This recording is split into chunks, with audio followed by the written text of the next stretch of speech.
continuidade à parte da reprodução, quais são os hormônios responsáveis aí da reprodução da fêmea bovina, ou os hormônios que a gente fala de hormônios da gestação? A gente tem o estrogênio. Como a gente sabe, o estrogênio é muito importante para o crescimento das células uterinas, para a preparação do endométrio, que vai receber a ação da progesterona. Prepara também a glândula mamária para a ação da progesterona e da prolactina, e também atua diretamente na ação da relaxina, tá? E principalmente na produção de hormônios, que é o LH e o FSH, que é o crescimento. Além de desenvolver as células uterinas, também faz o crescimento e desenvolvimento do óvulo, dos ovócitos, né, dos folículos. A progesterona, ela vai atuar diretamente no útero, ela tem a função de nutrição do embrião e também da manutenção da gestação, ou seja, um bloqueio gestacional. Ela vai impedir que ocorra a formação de novos folículos, tá?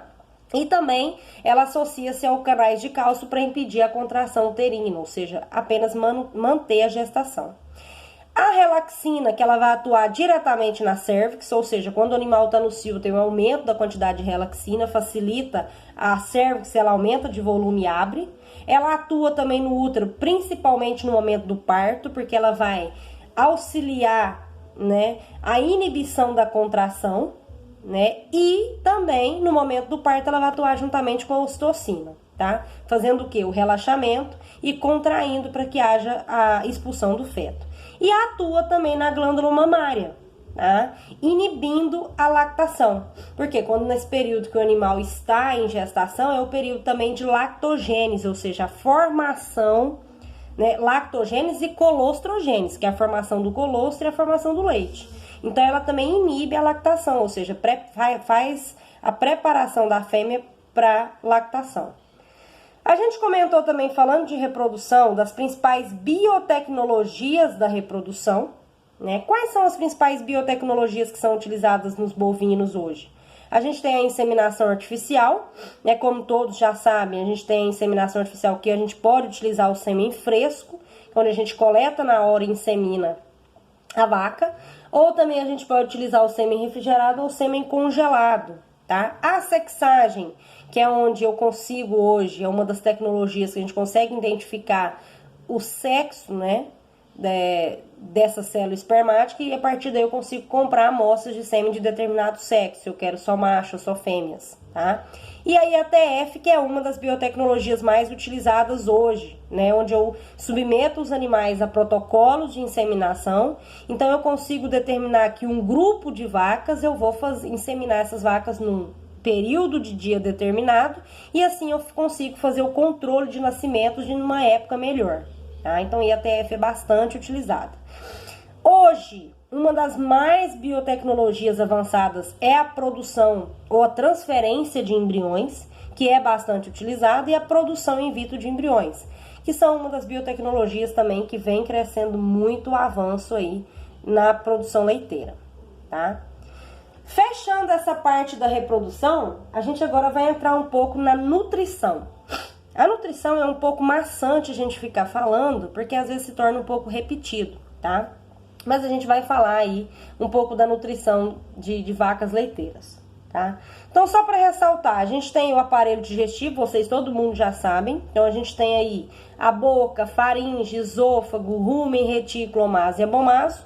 E os intestinos, o reto e o ânus. E as glândulas acessórias, que são os dentes, a língua, as glândulas salivares, o fígado e o pâncreas, que são essenciais no processo de digestão dos bovinos, tá?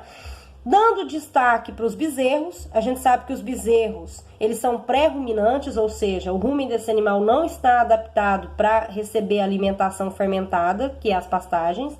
Então, esse animal, quando ele está na fase de bezerro, de aleitamento, o rumen ele tem 25% do seu tamanho, 10% do seu tamanho, o abomaso 5% e o omaso 5% e o abomaso vai em torno aí de 60%, tá? O que acontece? Com o passar do tempo, que é essa foto que a gente tem aqui, vai aumentando o tamanho de acordo com o desenvolvimento do bezerro. Mas, no geral, o abomaso ele é maior no período de lactação, tá? Por quê? Porque esse animal, ele se alimenta apenas de leite, né, que é o nutriente essencial na vida desse animal nas primeiras semanas de vida, tá? Então, uma das características dos bezerros é a formação da goteira esofágica. O que é essa goteira esofágica? É como se fosse um suco que faz a ligação ali do retículo, faz um fechamento, como se fosse um cano do esôfago, ligando diretamente o retículo ao abomaso. Então o leite ele vai passar direto, ele não vai entrar nem no rumen nem no omaso, ele vai cair direto pro abomaso, tá? Então, o que acontece, pessoal? Então, é um suco reticular, ou seja, um canículo que é formado, e esse esôfago ele vai se ligar diretamente para o abomaso. Aqui tá omaso, gente, mas é abomaso, tá? Geralmente, vai fazer com que esse leite ele vá diretamente. Por quê? Porque o animal ele não tem a capacidade ainda de ocorrer a fermentação, né? A ser submetido à alimentação por meio de forragem, só conforme o seu desenvolvimento, tá? Com relação à nutrição dos animais, outro critério muito importante na bovinocultura leiteira são as exigências nutricionais. Então, a gente sabe que a dieta, um dos principais intuitos, é suprir as exigências nutricionais dos animais, né? Geralmente, a gente trabalha com duas exigências, a do animal e a do micro-organismo, né? Que é o que está trabalhando ali na fermentação do alimento ruminalmente, tá? Então, a gente tem aí o alimento.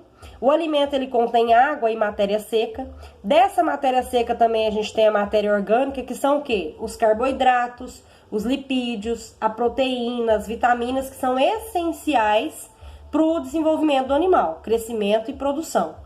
E a matéria mineral, que são o quê? Os macro e micronutrientes. Então a gente tem os macros que são exigidos em altas quantidades e os micronutrientes exigidos em menor quantidade. Então a gente tem aí cálcio, fósforo, zinco, cobre, potássio e etc, que são inúmeros, tá?